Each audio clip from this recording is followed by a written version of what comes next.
Good Friday morning. Good morning. It's me, Kenny Polcari, your host of the party, and today is Friday, October 21st, 2022. And look at that day outside. It is another beautiful day here in South Florida. But what's going on in the markets, right? The futures are lower. The market continues to be under pressure. And what happened that everyone should know about? Well, first of all, Lizzie is out, right? Lizzie Truss, UK Prime Minister. The question is, who's next?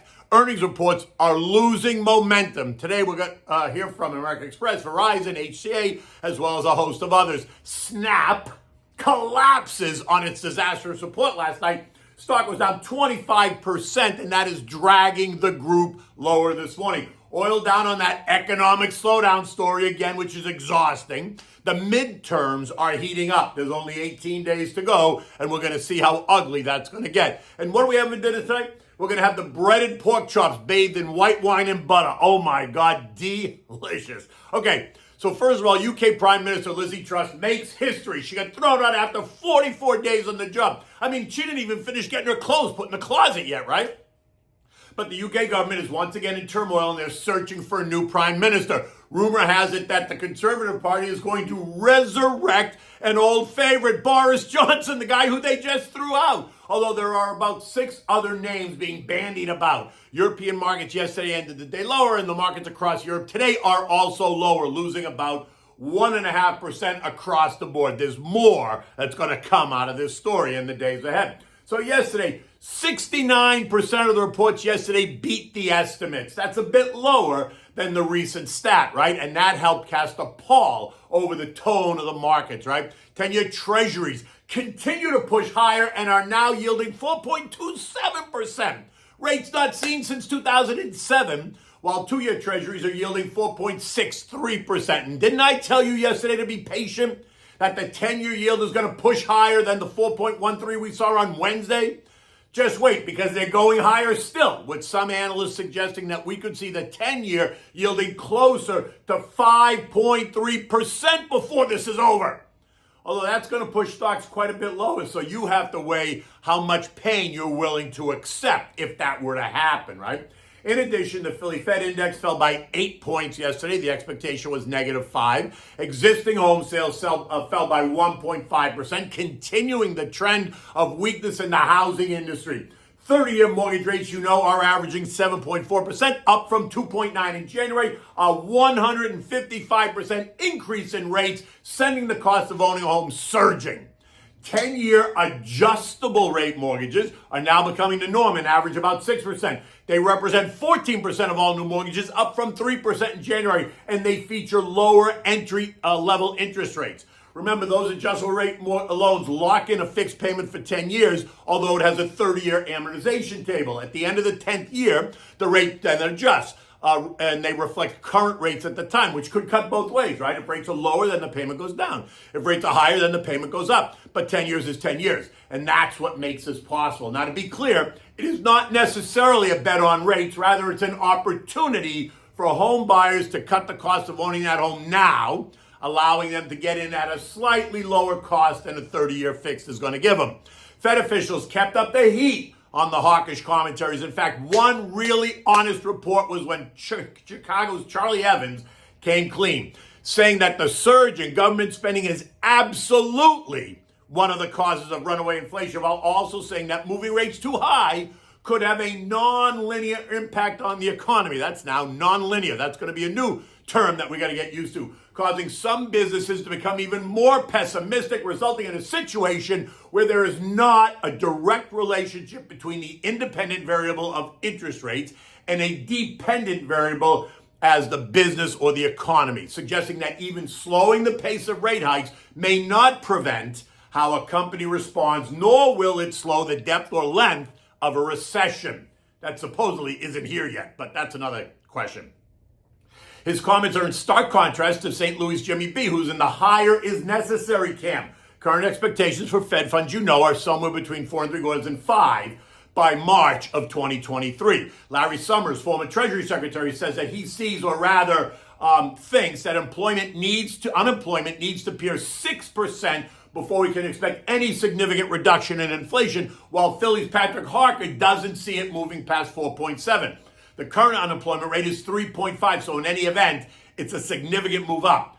One's just a bit more, and that would cause an even deeper economic downturn. But Larry Summers has been warning of that. In any event, stocks kept teasing, attempting to move up, only to get punched in the gut, sending stocks lower. By the end of the day, the Dow fell 90 points. The S&P was down 30. The NASDAQ down 66. The Russell lost 22. But the transports got absolutely whacked, losing 325 points or 2.5%, losing significantly more than the broader market, the S&P, which was only off by 0.8%. The volatility index has come down a little bit. It's down about 13% over the past week, and that has helped soften the intraday swings, but has not stopped the push lower for stocks. The midterm elections are now only 18 days away, and the political heat is beginning to burn around the edges. The most recent polls have the GOP taking the lead, all while Nancy dismisses the polls as nonsense. It's nothing but nonsense. Many of the Democrats running for office are now distancing themselves from the White House and suddenly changing positions on a number of issues. The progressive left has gone quiet, while the majority of the party tries to come closer to just left of center, a place that they should have been all along, but many fear may be too late. On the other hand, the GOP needs to distance themselves from the far right, and we're starting to see some of them even distancing themselves from Donald Trump as well, leaving many to ask if he is beginning to lose his grip on the party. This morning, stocks are lower as investors try to price in the ongoing rate hikes while also assessing the resilience of the economy in light of all the headwinds and the upcoming election and what's that going to mean for policy and regulation, right? It creates short-term chaos. It does not price stocks in the long term. Dow futures are down 226 points. S&P futures down 35. The NASDAQ down 150, and the Russell is down 10. The XLK, Tech, Communications XLC, and Energy XLE all ended the day higher yesterday, while the other 8 sectors of the broad S&P ended the day lower. The contra trades were up, right? The trades that get you short the market were up. Semis were up, gold was up, cybersecurity up, airlines were down, housing is down, disruptive tech down. The value and growth trades both down. The dollar continues to move higher, currently up 60 cents at 113.48, and is now broke out of the 113 resistance band that I identified earlier in the week, getting ready to challenge the September high at 114.20. You can thank those rising rates and the hawkish commentary, and that's making that non-linear response that Chucky Evans referred to more of a reality. It's also making it more difficult for companies to be confident in their future guidance, as many now question, how high is the dollar going to go? And what does that mean for international sales? And what does it mean when you convert those foreign currencies back into US dollars? Oil under a bit of pressure. It's exhausting. Falling 30 cents to trade at 84.20. This says they now turn the focus back to the coming recession that should have destroyed demand. Whatever. Oil remains firmly in the 82-90 trading range. Remember, the Saudis want to see $90 oil. There is no economic data today, but there are some big earnings reports, right? American Express, HCA, Verizon, just to name a few. And so we'll see how they play out, right? News is out that Lonnie Musk wanted to lay off 75% of the Twitter workforce, and that sent the stock down 8% in the pre-market. That has since been debunked. Snap was down 25% last night after the huge disappointing report yesterday, and that taking many in the space lower this morning. Meta's down 5%, Pinterest down 7%, Google down 2%, 3%. The S&P closed at 3665, down 30 points yesterday as it continues to try and bottom out. Don't be surprised if you see weakness into the closing bell today as the day ends and the weekend begins. The tone just feels tired, and the path of least resistance, I think, right now feels lower. Like I said yesterday, while many are trying to call the bottom, I'm not there yet. A retest of the October low 34.90-ish is not out of the question. And depending on what next week's reports reveal is going to help determine where we go from here.